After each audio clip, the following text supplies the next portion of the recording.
如社会消息来关心，高雄大城半暝有奥多麦跌倒起来，一只奥多麦和后壁一只汽车弄到，这个骑奥多麦的人当场飞出去，奥多麦倒伫涂骹出10外公尺，汽油锅流出来，因为奥多麦去摸到涂骹，规个船啊都有火光。详细情形，连线记者王梅山来传来了解，梅山。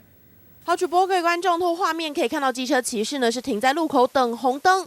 这时候呢，后方一辆轿车却是高速开来，没有停车，直接把骑士给撞飞。而猛烈的撞击力道是让机车当场弹飞10公尺，倒在路口，随后冒出阵阵浓烟，整台机车瞬间烧成火球。而惊险车祸就发生在今天凌晨1点多，高雄大社的中山路上。幸好骑士是在第一时间跌下车，没有被火势波及，只受到轻伤，是不幸中的大幸。那么高龄79岁的肇事驾驶在事后向警方供称，自己因为天色昏暗才会不小心冲撞停等红灯的骑士。目前警方正在厘清车祸发生原因。以上是我们找到的最新情形，张神交还棚内。